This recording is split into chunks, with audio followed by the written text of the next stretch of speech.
नमस्कार साथियों, मैंने एक मध्यकालीन युग के बारे में पार्ट एक वीडियो बनाया था। उस वीडियो में मध्यकालीन इतिहास के बारे में बताया था। अब ये इस वीडियो में मध्यकालीन युग के पार्ट 2 के बारे में बताएंगे। हमने रजिया को छोड़ दिया था और यहीं से हम आगे बढ़ते हैं। तो देखते साथियों सब कैसे हो, सब बड़े अच्छे होंगे। अगर साथियों वीडियो समझ में आए तो लाइक करना, चैनल को सब्सक्राइब करना। चलते हैं अपने इस क्वेश्चन की तरफ। तो साथियों रजिया का कार्यकाल आता है 1236 से लेकर 40 तक। 36 से मतलब ये 4 साल के अंदर क्या काम करती है रजिया। अपने अंतिम दिनों में इल्तुतमिश के सम्मुख उत्तराधिकारी की मुख्य समस्या थी। जब इल्तुतमिश शासन पर था तो वहाँ पर उनके बारे में समस्या थी कि भाई शासन कौन करेगा। इल्तुतमिश ने अपने किसी भी पुत्र को सुल्तान बनाने के काबिल नहीं समझा। उसने अपनी पुत्री रजिया को उत्तराधिकारी घोषित किया, किंतु उसकी मृत्यु के उपरांत उसका पुत्र रुकुद्दीन फिरोज सेना के कुछ अधिकारियों की सहायता से गद्दी पर बैठ गया। मतलब इल्तुतमिश ने तो रजिया को उत्तराधिकारी घोषित कर दिया, लेकिन किंतु उसकी मृत्यु के उपरांत जो उनका पुत्र था रुकुद्दीन फिरोज, वो गद्दी पर बैठ गया था और दिल्ली की जनता के समर्थन से तथा कुछ सैन्य अधिकारी की सहायता से रजिया गद्दी पर बैठी। अगर साथियों यहाँ से आगे देखी जाए तो अपनी खूबियों के बावजूद भी रजिया बेहतर शासन नहीं कर पाई, क्योंकि मुख्यतः उसने गैर तुर्कों को कुलीन वर्ग के बराबरी का दर्जा देकर तुर्की अमीरों के विरोध पैदा कर दिए थे। इसमें सबसे मुख्य उत्तेजित करने वाली बात असीबीशाही मलिक जमालुद्दीन याकूत को अमीर ए अखनूर यानी कि घोड़ों का मालिक नियुक्त करना रहा और अन्य महत्वपूर्ण पदों पर अन्य गैर तुर्कों की नियुक्ति ने भी आग में घी का काम किया। इन साथियों ऐसी समस्या उनके सामने आ खड़ी हो गई।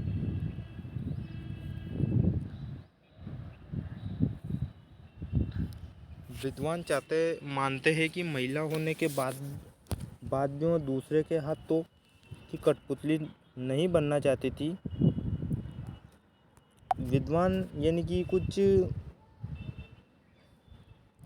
इतिहासकार इस बात को मानते हैं कि वो महिला होने के बावजूद भी दूसरे के हाथों की कठपुतली नहीं बनना चाहती। सरदारों ने उसके क्षेत्रों में विद्रोह करना प्रारंभ कर दिया। उन्होंने उसे महिला की मर्यादा भंग करने तथा असीबियाई सरदार यानी कि जब उसने महिला की जो मर्यादा को भंग किया और असीबियाई सरदार याकूब के साथ अति करीबी होने का आरोप भी लगाया गया कि मतलब ये तो इनके साथ में करीब हो गई और मतलब इनसे कुछ संबंध बनाने जिससे उनके बारे में उनके ऊपर झूठा आरोप भी लगाया गया। वहाँ सरदारों द्वारा पराजित हुई और मारी गई। इस प्रकार उसका शासनकाल छोटा रहा 1240 में समाप्त हो जाता है। अब साथियों 1240 में समाप्त होने के बाद में दिल्ली सल्तनत की शासन व्यवस्था को संभालते नसीरुद्दीन महमूद, जो कि वो 1246 से आते हैं और इनके बीच में कुछ जो रहा वो इतना कोई ज़्यादा खास होने वाला था नहीं। सुल्तान तथा तुर्की सरदारों चहलगनी के बीच सत्ता का संघर्ष जो रजिया के समय से प्रारंभ हुआ था वह चलता रहा। रजिया की मृत्यु के बाद इन चहलगनियों की शक्ति बढ़ती गई कि वे राजा को गद्दी पर बैठाने और उतारने के लिए बहुत हद तक काबिल हो गए। बैराम शाह 40 से 42 तथा महमूद शाह 1242 से 1244 क्रमशः सुल्तान बनाए और हटाए गए। क्योंकि साथियों ये जो 1240 तक रजिया का काल समाप्त होने के बाद में इनमें 5 वर्ष तक ऐसे ही सिलसिला चलता रहा।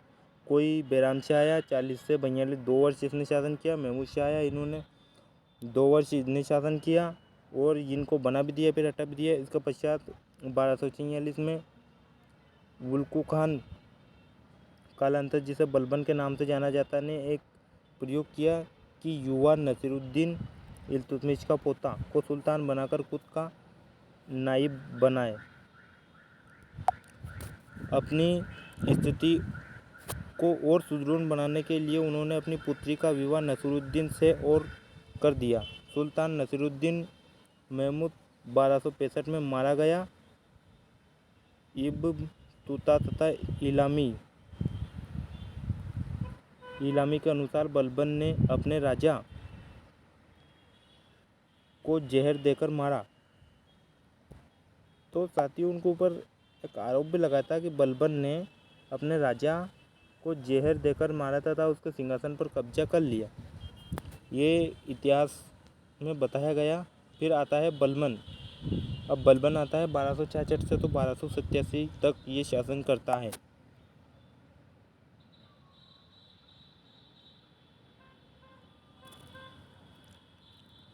सुल्तान तुर्की सरदारों के बीच सत्ता का संघर्ष तब तक चलता रहा जब तक इतिहास में बलबन के नाम से प्रसिद्ध उलुग खान ने सत्ता का केंद्रीकरण करके सन 1266 में सिंहासन पर कब्जा नहीं किया था। यानी कि ये बात चलती रही 1266 में, जब प्रसिद्ध था उलुग खान ने सत्ता का विकेंद्रीकरण नहीं किया था तो सिंहासन पर कब्जा नहीं किया। जब बलबन सुल्तान बना उसकी स्थिति मजबूत थी, यानी कि वो पावरफुल था। जिस समय से बाबर था साथियों उसी तरीके से ये मजबूत था। कई तुर्क सरदार इसके विरोधी हो चुके थे। मंगोल दिल्ली सल्तनत पर कब्जा करने का अवसर तलाश रहे थे। सुदूर प्रांतों के शासक स्वतंत्र होने की कोशिश कर रहे थे। वहीं भारतीय शासक भी विद्रोह करने के लिए छोटे छोटे मौके तलाश रहे थे। दिल्ली तथा औबाद क्षेत्र में कानून व्यवस्था की स्थिति शोचनीय थी। गंगा यमुना दोआब अवध के मध्य सड़कों पर डकैतों और लुटेरों का वर्चस्व था, जिस वजह से पूर्वी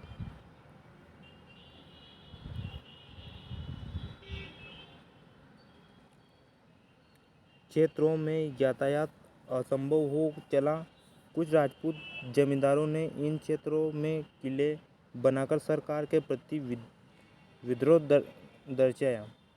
तो साथियों यहाँ पे कुछ जो राजपूत जमींदार थे उन्होंने इन बहुत सारे क्षेत्रों में किले बना लिए। किले बनाने के बाद में जो शासन कर रहा था उन शासन के विरोध में वो उतरे। मेवाती अपने निर्भयक वो चले गए थे कि बाहरी दिल्ली क्षेत्र में भी लोगों को लूट लिया करते थे। इन तत्वों से निपटने के लिए बलबन ने कठोर नीति अपनाई। मेवात में कई मारे गए।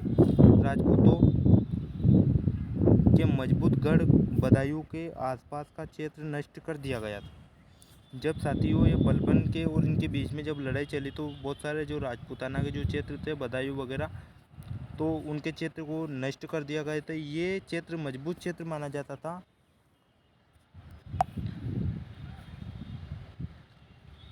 बलबन ने निरंकुश तरीके से शासन किया और सुल्तान के रूप में अपनी स्थिति सुदृढ़ करने के लिए बहुत मेहनत की।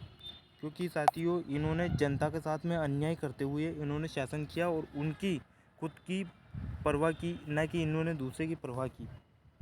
उसने किसी भी कुलीन वर्ग की व्यक्ति के पास ज़्यादा शक्ति अर्जित नहीं होने दी। उसने राजत्व के सिद्धांत की भी स्थापना की। इतिहासकार बर्नी, जो स्वयं की कुर्की विद्वानों में श्रेष्ठ था, के अनुसार बलबन कहता था कि जब मैं भी नीच कुल में जन्मे नीच व्यक्ति को देखता हूँ, मेरी आंखें सुलग उठती तथा गुस्से में तो तलवार उठा लेता। मारने के लिए मैं नहीं पता है कि बलबन ने वास्तव में ऐसा कहा था, किंतु गैर तुर्कों के प्रति उसके विचार इसी प्रकार थे। बलबन अपनी सत्ता किसी से नहीं बांट सकता था, यहाँ तक कि परिवार वालों को भी, क्योंकि साथियों ये क्या सोचता था कि जो मेरे विपक्षी में है, मेरी आंखों में सुलग उठी, उसी के अनुसार कुछ गैर तुर्की बलबन के बारे में कहते हैं। जब मैं नीच कुल में जन्मे नीच व्यक्ति को देखता हूँ, यानी कि उसके जो विरोध में खड़े, अगर वो उनको देखता है तो वो तलवार से उनका सिर धड़ से अलग कर देता है उनके बारे में। और वो उनकी संपत्ति को बांटना नहीं चाहता, वो उनकी संपत्ति को एक ही वो खुद ही राजा बनकर रहना चाहता है, ना कि दूसरों का वो भला करना चाहता है। बलबन चहलगी की शक्तियाँ नष्ट करने के लिए कटिबद्ध था। स्वयं को सजग रखने के लिए बलबन ने हर विभाग में गुप्तचर नियुक्त किए थे। उसने एक मजबूत केंद्रीय सेना का गठन किया। अब साथियों, उनने एक चहलगी की शक्ति नष्ट करने के लिए उसने कटिबद्ध यानी कि विश्वासघात की बहुत सारी नियम उन्होंने लागू किया। स्वयं को सजग बनाने के लिए बलबन ने हर विभाग में एक गुप्तचर, यानी कि साथियों की जो जिस विभाग में जिसकी ज़रूरत है वो सूचना इन तक पहुंचाते रहे गुप्त रूप से। मजबूत उन्होंने सेना का अभी विकास किया। आंतरिक विरोधी से भी लड़ सके और पंजाब की ओर रुख कर रहे दिल्ली सुल्तान के लिए भी गंभीर खतरा बना रहा मंगलों को भी माकूल जवाब दे सके। उसने सैन्य विभाग का पुनर्गठन किया। विद्रोह का दमन करने के लिए देश विभिन्न हिस्सों में सेना की नियुक्ति की। मेवात, दोआब, अवध, कौशल के विद्रोह निर्मितापूर्वक कुचल दिए गए। बलबन ने पूर्वी राजपूताना क्षेत्र, अजमेर और मंगोर पर विजय प्राप्त की, किंतु ग्वालियर और रणथंभौर पर विजय हासिल करने में वो कामयाब रहा। सन 1279 में मंगोलों ने खतरों से उत्साहित होकर सुल्तान की बढ़ती आयु देखकर बंगाल के शासक तुगरिल बेग ने विद्रोह कर सुल्तान की उपाधि धारण की तथा अपने नाम का कुबताया पढ़ाया। बलबन ने अपनी सेना को बंगाल भेजा और तुगरिल मारा गया। परिणाम उसके अपने पुत्र बुगरा खान को बंगाल का शासक नियुक्त किया गया, क्योंकि साथियों उनके विरुद्ध खड़ा हो चुका था। तो इस खड़ा होने की वजह से उनने वहाँ पे उनकी सेना को भेज दिया था। सेना को भेजने के बाद में उस शासक को उनने अपनी सेना वहाँ पे भेज चुकी और फिर तुगरिल को बेचारा को मार दिया। और मारने के बाद में उनके पुत्र बगुरा को वहाँ का शासक नियुक्त कर दिया। इन सब कठोर निर्णय द्वारा बलबन ने स्थिति को नियंत्रित किया। लोगों को अपनी सत्ता की शक्ति तथा भव्यता से प्रभावित करने के लिए बलबन ने एक वैभवशाली दरबार बनाया। उसने दरबार में हंसना, चुटकुले सुनना बंद कर दिया, क्योंकि साथियों उसने एक दरबार बनाया था। उस दरबार में पहले उन्होंने हंसना वगैरह, चुटकुले सुनना ये पहले शुरू कर रखा था, लेकिन फिर बंद कर दिया। शराब का सेवन भी बंद कर दिया, जिससे कोई भी उसे आरामोली आस्था में ना देख सके। उसने दरबार में सिजद्दा यानी सलाम पायबोस, राजा के कदम चूमने जैसी प्रथा पर बल दिया। यानी साथियों उनने राजा के कदम चूमने, जैसे कि वो राजा आता है तो जनता उठकर उनका सम्मान करे और उनके पैरों में जाके गिरे। ये इतनी जनता के साथ में एक प्रकार से देखी जाए तो इतना अन्याय सहा उनके शासनकाल में। ऐसी प्रथा पर उन्होंने अपने रूप में बहुत बल भी दिया। बलबन ने विस्तार के स्थान पर संगठन की नीति अपनाई। क्योंकि साथियों उनने सोची कि अगर मैं जितने भी किले या फिर जितने भी साम्राज्य को जीतूँगा तो वो मैं ना जीतूँ, उसके स्थान पर मैं संगठन बनाऊँ। उसने राजपद के नए सिद्धांत का प्रतिपादन किया, कुलीनों तथा सुल्तान के मध्य रिश्तों को पुनः परिभाषित किया। इन तरीकों द्वारा ही बलबन ने दिल्ली सल्तनत को मजबूती प्रदान की। क्योंकि साथियों उन्होंने बहुत सारे से रिश्ते ज़्यादा मतलब इन संगठन की तरफ उन्होंने ज़्यादा जोर दिया, क्योंकि अगर मैं साम्राज्य को जीतूँगा तो उसमें कुछ ऐसा भी तो हो सकता, फुट डालो आजकल वाला सिस्टम भी तो हो सकता। तो इस वजह से उनने अपने ही लोगों को साधा। बलबन निसंदेह दिल्ली सल्तनत के मुख्य निर्माताओं में से एक था। विशेषकर सरकार और उसके संतानों राजा की शक्ति को सुदृढ़ कर बलबन ने दिल्ली सुल्तान को मजबूती प्रदान की, किंतु फिर भी वो मंगलों के आक्रमण से उत्तर भारत को बचा नहीं पाया।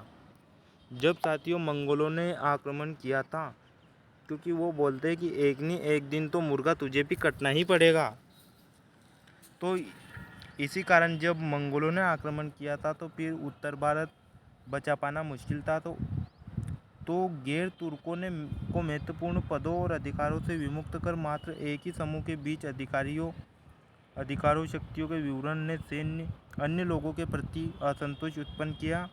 उसने उसकी मृत्यु के पश्चात नए संघर्षों को जन्म दिया।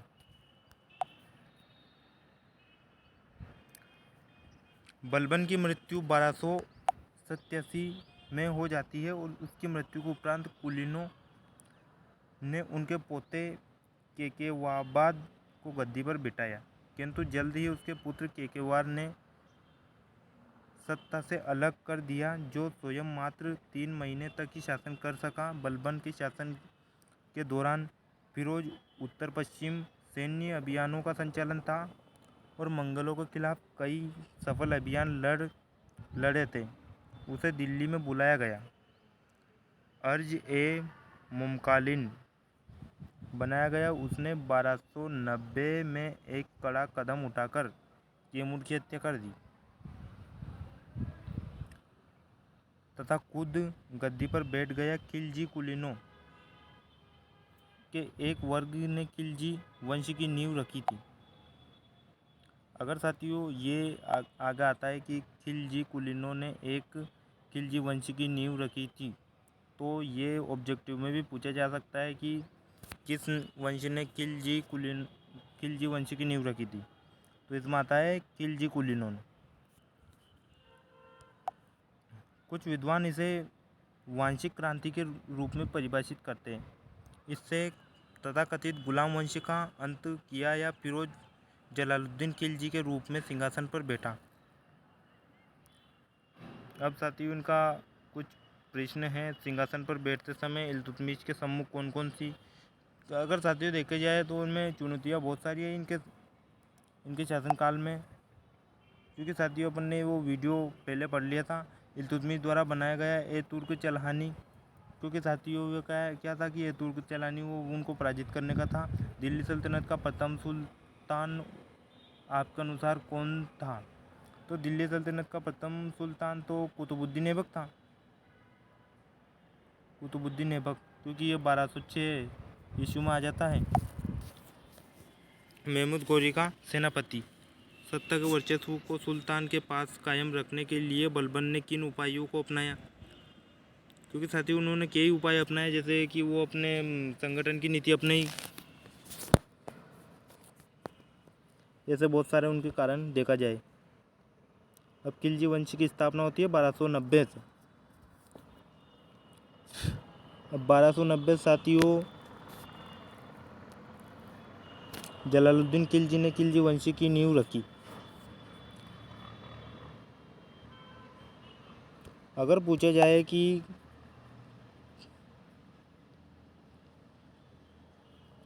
खिलजी वंश का जन्मदाता, तो जलालुद्दीन खिलजी, क्योंकि नींव उसने रखी। जलालुद्दीन 70 वर्ष की आयु में गद्दी पर बैठा। हालांकि जलालुद्दीन ने अपने प्रशासन में पूर्व कुलीनों को बरकरार रखा, किंतु खिलजियों को के उदय ने महत्वपूर्ण कार्यों में कुलीन वर्ग गुलामों के वर्चस्व को कम कर दिया। जलालुद्दीन का शासन मात्र 6 वर्ष ही रहा। उसने बलबन द्वारा बनाए कड़े नियमों को भी ढीला कर दिया। वह सल्तनत का पहला ऐसा सुल्तान था जिसने विचार दिया कि शासन जनता के समर्थन से चलना चाहिए। चूँकि भारत में हिंदू आबादी अधिक है, ये सच्चा इस्लामिक राज्य नहीं हो सकता है। क्योंकि साथियों, ये भाषण इन्हें लोकतंत्र के समर्थन में दिया, क्योंकि शासन जनता के समर्थन से चलना चाहिए। चूँकि भारत में हिंदू आबादी अधिक है और इस्लामिक राज्य नहीं हो सकता है कदापि।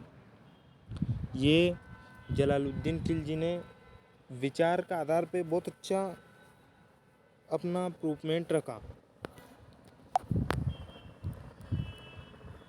बढ़ते उनकी आगे की नींव की तरफ, तो जलालुद्दीन खिलजी ने उदारता की नीति अपनाकर अभिजात वर्ग का समर्थन हासिल किया। अगर पूछा जाए, ऑब्जेक्टिव यहाँ से भी खड़ा हो सकता है, जलालुद्दीन ने किसकी नीति अपनाई? तो उदारता की। उसने कड़े दंड वाली नीति का त्याग किया। क्योंकि साथियों, जैसे बलबन ने बना रखी थी कड़े दंड वाली नीति कि अगर राजा आएगा तो राजा का पैर चूना है, पर लेकिन ये गलत है। उन्होंने लोकतंत्र यानी कि जनता के बीच में शासन किया, जनता के दिलों पर शासन किया जलालुद्दीन खिलजी ने। और वो जो उनको छोड़ दिया कि भाई ये गलत है।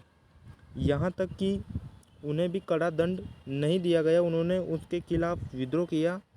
उसने न सिर्फ उसे समाधान किया, बल्कि उनका विश्वास जीतने के लिए भी सम्मानित किया।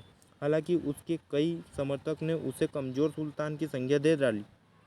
यानी साथियों, कमज़ोर सुल्तान की संज्ञा इसलिए दे डाली क्योंकि उनने जनता के पक्ष में अपने विचार रख दिए। इसलिए उनके जो सुल्तान थे, उन सुल्तान ने उनको कमज़ोर सुल्तान की संज्ञा दे डाली। जलालुद्दीन खिलजी की सभी नीतियाँ अलाउद्दीन खिलजी द्वारा पलट दी गई। यानी कि साथियों, जो भी उन्होंने गलत कर रहे थे पहले वाले वंशज, और इनने आके उसको दंड को कम कर दिया था, उसी दंड को जलालुद्दीन खिलजी ने आकर पूरी नियम विरोधी वो बदल दिए गए, जिससे अपना विरोध करने को कड़ा दंड देने का प्रावधान किया गया।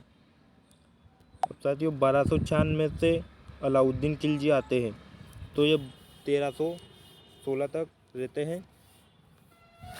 अब देखते हैं इनका शासनकाल कैसा रहा। ये 20 वर्ष तक शासन करते हैं दिल्ली की सत्ता पर अलाउद्दीन खिलजी, और क्या क्या काम करते हैं देखते हैं। भाई, तुम भी आए हो, तुम्हारा भी स्वागत है। क्योंकि अलाउद्दीन खिलजी जलालुद्दीन खिलजी का महत्वाकांक्षी भतीजा था और दामाद था। उसने अपने चाचा की मदद सत्ता पाने में की थी। यानी कि जलालुद्दीन खिलजी का महत्वाकांक्षी भतीजा, जो ये क्या था कि इनका भाई का लड़का था, दामाद था, उसने अपने चाचा की मदद सत्ता पाने में की थी। अमीर ए तुजुक के रूप में नियुक्त किया गया। जलालुद्दीन के शासनकाल में अलाउद्दीन की 2 प्रमुख जीतें थी। अगर ये पूछा जाए 2 प्रमुख जीतें थी, कौन सी थी 2 प्रमुख जीतें? तो 1292 में बिलसा यानी विदिशा, जिसको बेलसा का नाम से जाना जाता है साथियों, विदिशा का पुराना नाम है बिलसा, के अधीन करने के उपरांत कारा के साथ साथ उसे अवध का इक्ता प्रदान किया गया था।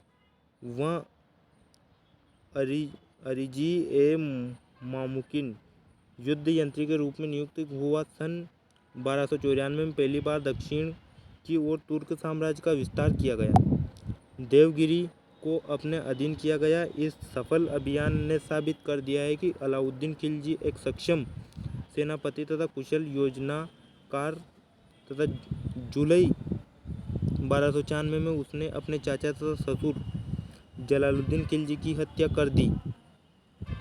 अब साथियों, ये इतिहास में कोई आया तो किसने किसकी हत्या कर दी, कोई आया तो किसने क्या कर दिया, ये सब सिलसिला इन इतिहास के पन्नों पर चलता रहा। तो और फिर वो स्वयं गद्दी पर विराजमान हो गया।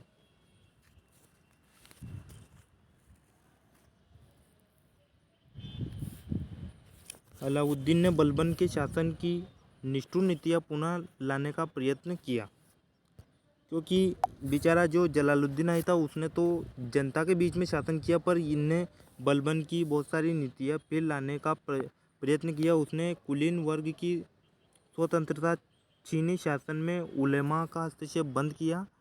उसे अपने शासनकाल के आरंभिक वर्षों में कई विद्रोह का भी सामना करना पड़ा।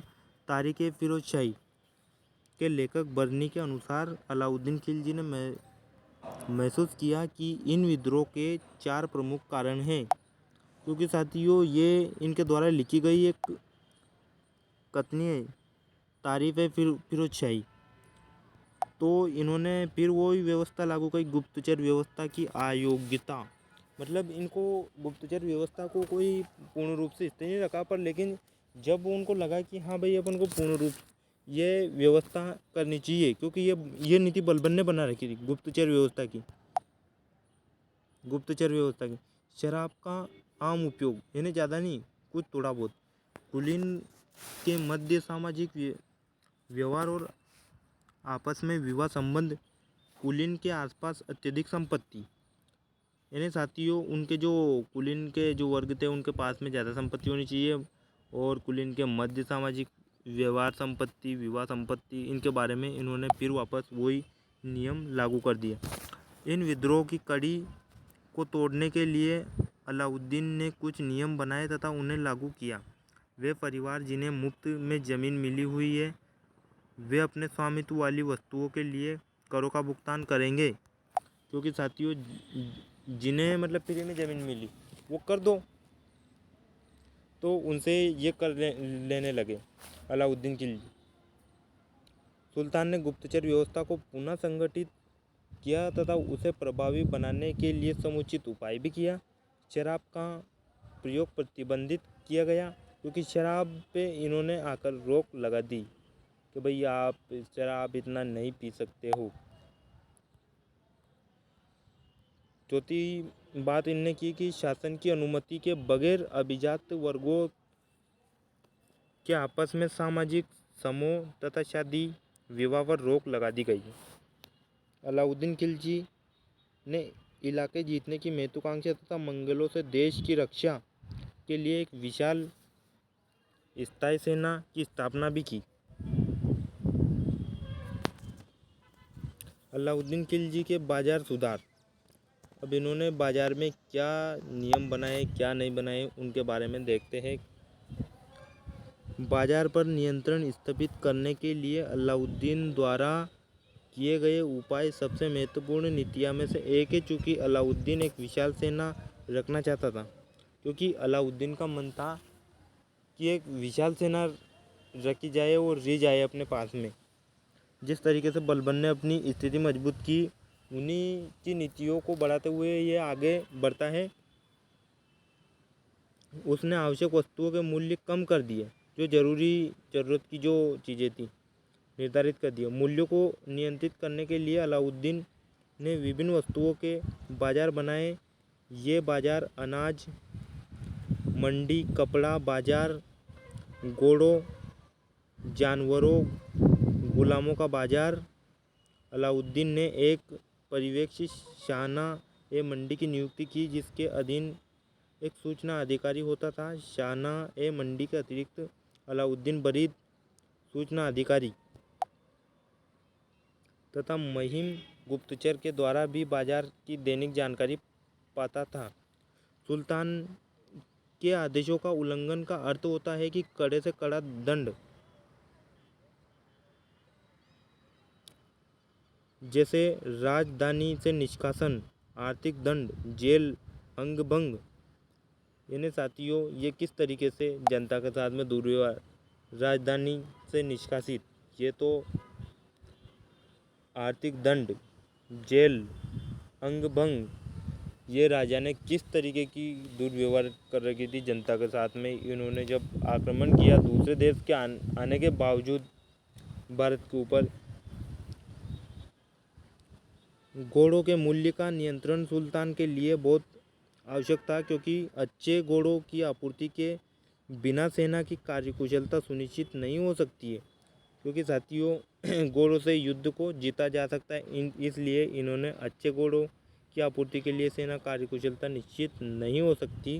दिल्ली बाजार में घोड़ों के विक्रेता तथा दलालों के द्वारा घोड़ों की खरीदारी से उनके कम मूल्य सुनिश्चित की जाए, क्योंकि जो घोड़ा बेचने वाला है उनसे कम मूल्य में घोड़ा लिया जाए, ताकि हम युद्ध में एक संगठन बनाकर अपना काम सही से आगे युद्ध जीत सके।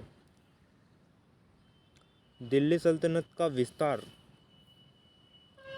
अलाउद्दीन खिलजी के शासनकाल में दिल्ली सल्तनत की सीमा उत्तर भारत को पार कर सर्वोच्च ऊंचाई तक पहुंच चुकी थी। अगर पूछा जाए दिल्ली सल्तनत का विस्तार कहाँ तक था, तो अलाउद्दीन खिलजी के शासनकाल में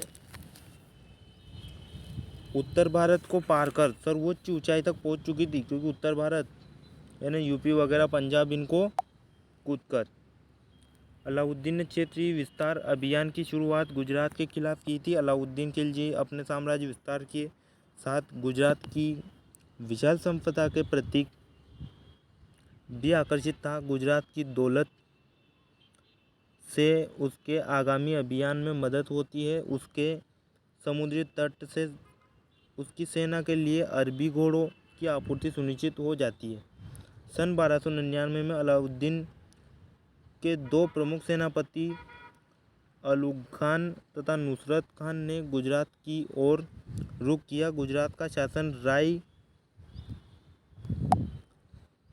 रायकरण जान बचाकर भाग गया तथा सोमनाथ मंदिर जीत लिया। सोमनाथ मंदिर किसने जीत लिया? अलाउद्दीन खिलजी ने। इन्होंने इतना शासन किया और बेचारा वो गुजरात का जो शासक रायकरण जान, वो उनकी अपनी जान को बचाकर भाग निकला युद्ध के मैदान से। विशाल मात्रा में लूट का माल इकट्ठा किया गया, यहाँ तक कि संपन्न मुस्लिम व्यापारी भी नहीं बख्शे गए, क्योंकि साथियों वहाँ पे इनकी समाज के जो व्यापारी थे उनको भी नहीं बख्शे गए। कई गुलाम बंदी बनाए गए, जो वहाँ पे गुलाम थे नहीं उनको बंदी बनाए गए। उनसे एक मालिक काफूर था, जो बाद में जाकर खिलजी सेना का मुख्य सेनापति बना। उसने दक्षिण अभियानों का संचालन किया। गुजरात अब दिल्ली सल्तनत का ही हिस्सा था,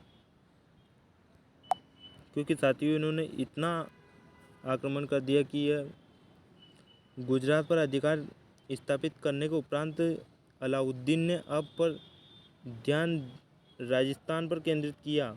उसका पहला लक्ष्य रणथंभौर था, रणथंभौर का किला, क्योंकि साथियों उन्होंने गुजरात तो जीत लिया। गुजरात जीतने के बाद में राजस्थान पे आक्रमण करने की सोची और उनका जो लक्ष्य था रणथंभौर, कि अब रणथंभौर के किले पर किस तरीके से आक्रमण किया जाए, उसकी योजना आगे वो चलते हैं। अब देखते साथियों राजस्थान का सबसे प्रतिष्ठित किला माना जाता है तथा पूर्व में वह जलालुद्दीन खिलजी को चुनौती दे चुका था। मतलब इसके पहले ये किला वो जलालुद्दीन खिलजी को इस बात की चुनौती दे चुका था। देखते हैं किस बात की। जलालुद्दीन खिलजी को राजपूतों का नैतिक मनोबल तोड़ने के लिए रणथंभौर को जीतना अत्यंत ही आवश्यक था। रणथंभौर पर आक्रमण करने का तत्कालीन कारण राजपूत शासक हमीर देव द्वारा दो विद्रोही मंगलों सैनिकों को शरण देना तथा उनको खिलजी शासक को देने से इनकार कर दिया अतः रणथंभौर के खिलाफ मोर्चा खोल दिया गया। प्रारंभ में खिलजी सेना को नुकसान हुआ, यहाँ तक कि नुसरत खान को अपनी जान गंवानी पड़ी। अनंततः अलाउद्दीन खिलजी को युद्ध के मैदान में खुद आना पड़ा तथा सन 1301 में अलाउद्दीन ने किले को जीत लिया गया, क्योंकि साथियों इनने जब रणथंभौर पे जब इसकी निगाह पड़ी तो इन्होंने रणथंभौर को भी जीत लिया गया। एक बार तो इनको भी परास्त कर दिया, पर लेकिन दूसरी बार फिर इन्हें चढ़ाई करके फिर खुद युद्ध में अलाउद्दीन खिलजी आया। 1301 में किला भी इन्होंने जीत लिया। 1303 पे चलते हैं, इनमें क्या हुआ। 1303 में अलाउद्दीन ने एक अन्य शक्तिशाली प्रदेश चित्तौड़ को जीता।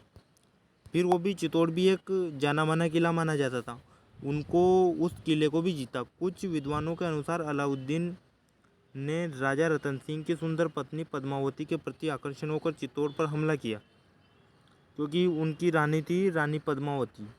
वो पद्मावती देखने में उनको आकर्षण हो चुका था, वो उस पर जैसे कि रावण सीता पर आकर्षण हुआ था, उसी प्रकार से ये भी आकर्षक हो चुका था। इसलिए उनने चित्तौड़ के किले पर आक्रमण कर दिया। हालांकि कुछ इतिहासकार इस कथा को मानने से इनकार करते हैं कि ये गलत है कि उनकी पत्नी रानी पद्मावती पर आकर्षण होकर उन्होंने इस किले पर प्रहार किया, क्योंकि इस गाथा का वर्णन जायसी द्वारा 200 वर्ष बाद पद्मावती में पहली बार किया गया था। अमीर खुसरो के अनुसार सुल्तान ने आम जनता के कत्लेआम की आज्ञा दी थी। अपने पुत्र खिज्र खान के नाम पर उसने चित्तौड़ का नाम खिजराबाद कर दिया। अलाउद्दीन को दिल्ली वापस आना पड़ा क्योंकि मंगोल सेना दिल्ली की ओर कूच रही थी, क्योंकि वो दिल्ली से इधर गुजरात होते हुए राजस्थान में जीत मचा रहा था, तो इधर से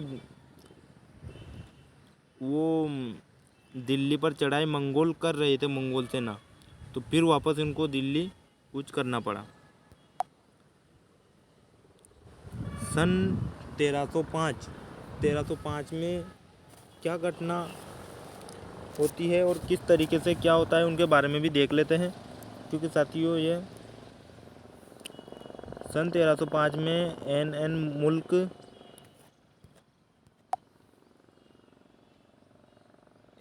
उल मुल्क के नेतृत्व में खिलजी सेना ने मालवा पर अधिकार स्थापित किया। अन्य राज्य जैसे उज्जैन, मंडू, दर्ज अंधेरी भी जीत लिए गए। मालवा विजय के उपरांत अलाउद्दीन ने मालिक काफूर को दक्षिण में भेजा। फिर सिवाना पर आक्रमण किया। सिजाना के शासनकाल राजा शीतल देव ने दुर्ग की वीरता की रक्षा की, अंत में पराजित हुआ। 1311 में अन्य राजपूत प्रदेश जालोर भी सल्तनत का हिस्सा था, क्योंकि साथियों अन्य राजपूत प्रदेश भी जालोर का हिस्सा सल्तनत का हिस्सा था। इसी प्रकार 1311 तक अलाउद्दीन ने राजपूतों के सभी क्षेत्र को जीत लिया। उत्तर भारत का शंखशाह बन गया। उत्तर भारत का साथियों उन्होंने उत्तर भारत को जीतकर, पूरे राजपूताना को जीतकर ये शंखशाह बन चुका था। दक्कन और दक्षिण भारत,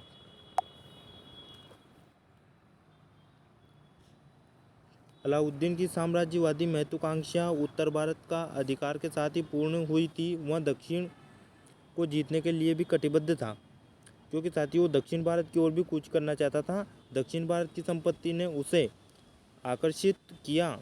दक्षिण में युद्ध के लिए अलाउद्दीन के विश्वसनीय सेनापति, यानी साथियों जो वो जिस पर विश्वास करता था, तो सेनापति काफूर के नेतृत्व में फौज भेजा, जो नायब का कार्यभार संभालता था।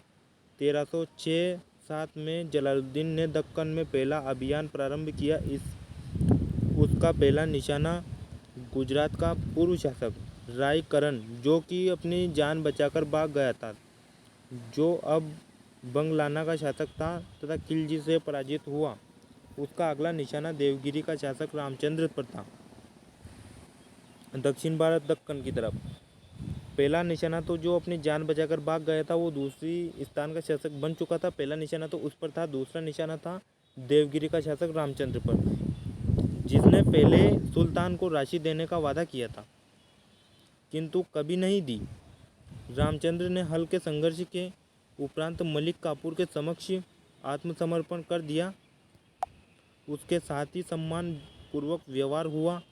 उसे गुजरात का एक जिला प्रदान किया गया तथा उसकी एक पुत्री का विवाह अलाउद्दीन खिलजी से कर दिया गया। अलाउद्दीन ने रामचंद्र के प्रति गर्मजोशी का परिचय दिया क्योंकि वह दक्षिण के अभियानों में रामचंद्र को साथी बनाना चाहता था। इसलिए दिया साथियों, उनकी पुत्री का विवाह भी इसलिए कर दिया क्योंकि दक्षिण भारत में अगर इनको अपन संबंध बना लेंगे तो ये यहाँ का जाना माना रामचंद्र नेतृत्व संभाल रहा है। सन 1309 के उपरांत मलिक काफूर दक्षिण भारत के खिलाफ अभियान पर रवाना हुआ। पहला आक्रमण तेलंगाना क्षेत्र में वारंगल के शासक प्रताप रुद्रदेव के खिलाफ कर दिया।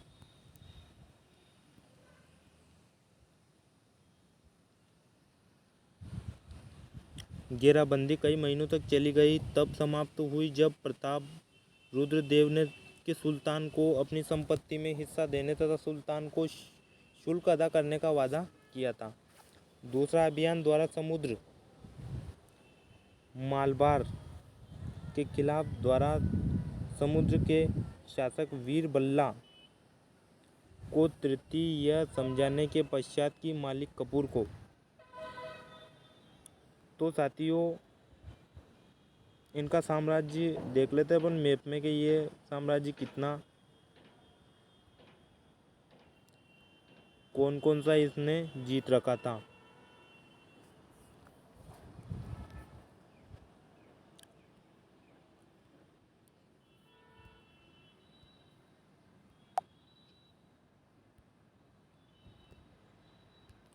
तो इन्होंने मुल्तान, पंजाब, दिल्ली, क्योंकि साथियों ये दिल्ली तो मेन हड्डा था, आगरा, रणथंबोर ये इधर आ गया। उसके बाद में कन्नौज, अवध, ग्वालियर ये मालवा में आ गया। इलाहाबाद, उज्जैन, देवगिरी, सोमनाथ के मंदिर को इन्होंने लूट लिया गुजरात में जाकर। और बिहार, पटना, बंगाल, उसके बाद में साथियों इन्होंने अरब सागर और बंगाल की खाड़ी तरफ भी इन्होंने कुछ करने का प्रयास किया।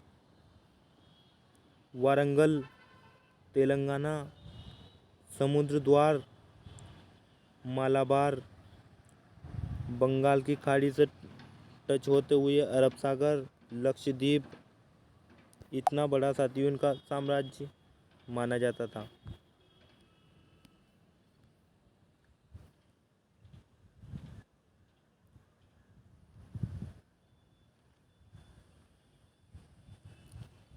हराना असंभव है। बिना किसी संघर्ष के सुल्तान को शुल्क अदा करना स्वीकार कर लिया। मालाबार यानी पांड्य की यदि बात करें तो सीधा संघर्ष नहीं हो सका, इसलिए मलिक काफूर ने समृद्ध मंदिरों सहित बहुत ज़्यादा लूटपाट की। इनमें से चिदम्बर का मंदिर मुख्य था। अमीर खुसरो के अनुसार काफिर 512 हथियार, 7000 घोड़े तथा 500 मन बहुमूल्य पत्थरों के साथ लौटा था। सुल्तान ने मलिक को साम्राज्य का नायब बनाकर पुस्तक किया तथा मलिक के नेतृत्व में अलाउद्दीन की सेना ने दक्कन प्रदेश पर अपना नियंत्रण कायम किया। रणथंबोर का नियंत्रण क्यों आवश्यक था? क्योंकि साथियों रणथंबोर का नियंत्रण इसलिए आवश्यक था क्योंकि जलालुद्दीन को पहले इस किले पर चैलेंज किया गया था। इसलिए उन्होंने गुजरात के सोमनाथ मंदिर को जीतते हुए उन्होंने वहाँ पर नियंत्रण जमाना आवश्यक था। जलालुद्दीन खिलजी के शासनकाल में दक्षिण सेना का नेतृत्व किसने किया? तो साथियों उनका सेनापति था मीर काफूर ने उसका नेतृत्व किया। जलालुद्दीन के शासनकाल में दो प्रमुख सैन्य अभियान कौन से थे? दो प्रमुख सैन्य अभियान ऐसे थे कि साथियों को उन्होंने जो कड़े दंड पहले से प्रावधान चल रहे थे बलबन के शासनकाल में उनको समाप्त कर दिया और उन्होंने एक अपने विचार दिया कि ये जनता का शासन है, क्योंकि यहाँ पर आधे से ज़्यादा हिंदू आबादी रहती है, इसलिए ये इस देश को इस्लाम देश कभी नहीं घोषित किया जाता है। और उन्होंने गुप्तचर की व्यवस्था की।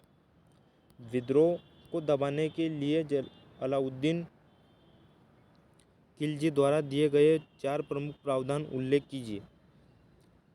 क्योंकि साथियों, विद्रोह को दबाने के लिए इन्होंने ज़्यादा सेना का गठन किया। सेना का गठन करने के बाद में साथियों इन्होंने गुप्तचर की फिर व्यवस्था की और इन्होंने दिल्ली बाजार की व्यवस्था की, ताकि उन्होंने यहाँ पे और जो जरूरी बहुमूल्य वस्तुओं का मूल्य उन्होंने घटा दिया। ऐसी व्यवस्था की इन्होंने।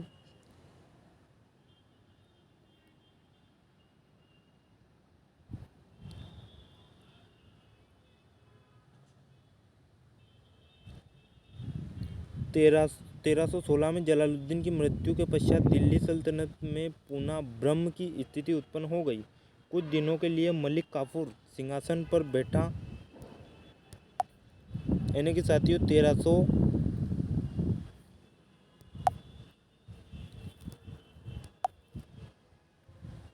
1316 में जब इनकी मृत्यु हो जाती है, उसके बाद में कुछ भ्रम की स्थिति पैदा हो जाती है 1300, और मलिक काफूर सिंहासन पर बैठता है, पर कुतुबुद्दीन मुबारक शाह ने उसे हटा दिया। कुतुबुद्दीन मुबारक शाह भी जल्द ही मारा गया तथा खुसरो ने गद्दी हासिल की। हालांकि उसका शासनकाल भी अधिक लंबा न चल सका तथा गयासुद्दीन तुगलक के नेतृत्व में कुछ असंतुष्ट विरोधियों ने उसे युद्ध में पराजित कर मार डाला। इस प्रकार अलाउद्दीन खिलजी की मृत्यु मात्र 4 वर्ष के बाद खिलजी साम्राज्य का पतन हो गया। अब आते हैं तुगलक साम्राज्य की तरफ।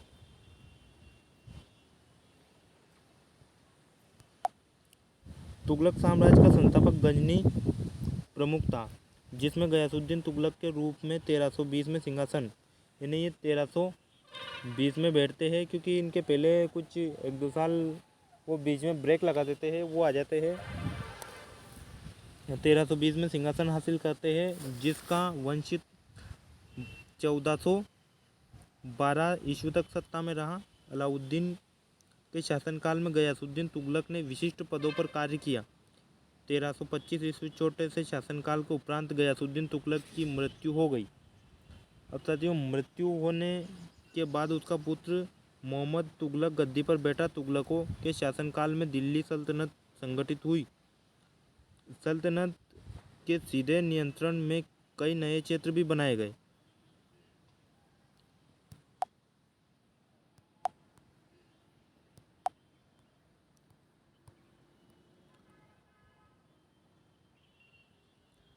दक्षिण और दक्कन प्रदेश, यानी साथियों फिर वहीं पर आते हैं दक्षिण और दक्कन के बारे में। अलाउद्दीन द्वारा विजित दक्कन के क्षेत्र ने शुल्क अदा करना बंद कर दिया तथा स्वतंत्रता का झंडा उठा दिया। मोहम्मद बिन तुगलक ने राजकुमार होते हुए भी जुना खान के नाम से प्रचलित राय रुद्रदेव के खिलाफ अभियान छेड़ा, क्योंकि साथियों दक्कन में ऐसा ही अभियान अलाउद्दीन खिलजी ने चला था और ऐसा ही अभियान इनने छेड़ा, जो लंबे युद्ध के पश्चात पराजित हुआ। वारंगल अब दिल्ली सल्तनत के सीधे नियंत्रण में आ चुका। मालबार भी पराजित हुए। अब पूरे तेलंगाना क्षेत्र को प्रशासनिक टुकड़ियों में बांटा तथा सल्तनत का हिस्सा बनाया। तुगलक ने दिल्ली के स्थान पर देवगिरी को राजधानी बनाने का निर्णय लिया, क्योंकि साथियों दिल्ली राजधानी बनाने की बजाय देवगिरी को राजधानी बनाया जाए। उनका नाम दौलताबाद रखा गया। वास्तव में ये उत्तर क्षेत्र को यहीं से नियंत्रित करना चाहते थे तथा व्यापक संख्या में कुलीन वर्ग, धार्मिक व्यक्तित्व, शिल्पी नई राजधानी में स्थानांतरित किए हुए प्रतीत होता है कि उसका इरादा दौलताबाद को दिल्ली के साथ साथ दूसरी राजधानी बनाने का था। कालांतर में ये योजना त्याग की गई। हालांकि इस योजना ने दक्षिण तथा उत्तर के मध्य रिश्तों में सुधार किया। क्षेत्रीय विस्तार के साथ साथ सामाजिक सांस्कृतिक तथा आर्थिक संबंध भी बनाने फले फूले। पूर्वी भारत।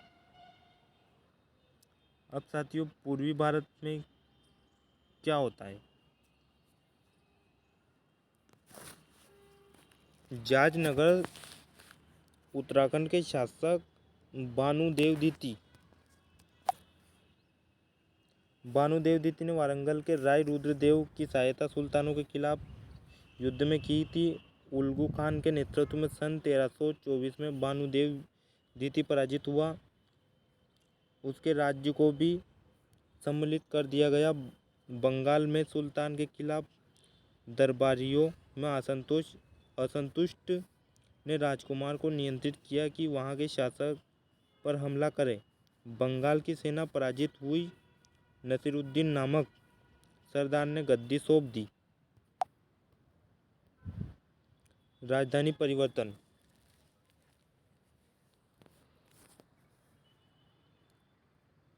वैसे साथियों महमूद तुगलक के सर्वाधिक विवादास्पद निर्णय में एक था कि दिल्ली से देवगिरी दौलताबाद राजधानी परिवर्तन किया जाए। डॉक्टर मेहंदी हसन के अनुसार, वो भी एक इतिहासकार है, वो बताते हैं कि राजधानी को बरकरार रखना चाहता था। बर्नी के अनुसार 326 से 27 में सुल्तान ने अपनी राजधानी स्थानांतरित करने का निर्णय लिया क्योंकि वह केंद्रीय स्थिति में स्थित है। इब्न तुला के अनुसार दिल्ली की जनता सुल्तान को गालियों वाले पत्र भेजा करती थी, अतः उन्हें दंडित करने के लिए सुल्तान ने राजधानी परिवर्तन करने का निर्णय लिया। इमामी कहते हैं कि वह स्थान उत्तर पश्चिम सीमा से काफ़ी दूर था, अतः मंगलों ने की पहुँच से परे था। विभिन्न मतों की वजह से इस स्थानांतरण की मुख्य वजह पर पहुंचना बहुत ही मुश्किल होगा। दिल्ली के समस्त लोगों को दिल्ली छोड़ने को नहीं कहा गया, मात्र उच्च वर्ग जैसे शेख, अभिजात वर्ग, उलेमा इत्यादि की दौलताबाद ले जाया गया। बाकी लोगों को ले जाने का कोई प्रयास नहीं किया गया। महमूद तुगलक ने हालांकि दिल्ली से देवगिरी तक सड़क का निर्माण कर दिया गया। कहाँ से कर दिया साथी? दिल्ली से देवगिरी तक, क्योंकि ये पुरानी राजधानी है इसलिए, तथा विश्राम हो गए स्थापित की गई, किंतु लोगों के लिए सफ़र आसान नहीं था। कष्टदायक यात्रा और भयानक गर्मी की वजह से काफ़ी लोग मर गए थे। बढ़ते असंतोष को देखते हुए यह भांपकर कि दक्षिण से उत्तर भारत नियंत्रित हो पाएगा, सुल्तान दौलताबाद छोड़ने का निर्णय ले चुका था।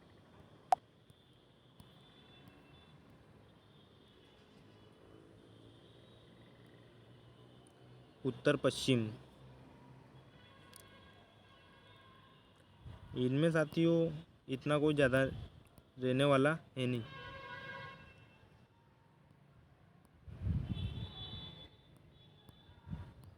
बढ़ते सैयद वंश की तरफ, क्योंकि इनसे ज़्यादा क्वेश्चन भी उठने वाला है नहीं अपने।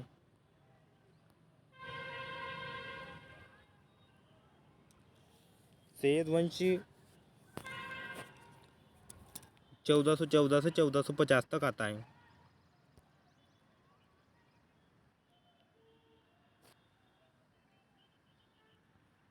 क्योंकि साथियों हम आज यहीं तक समाप्त करते हैं और सैयद वंश हम आपको अगले वीडियो में कल बढ़ाएंगे।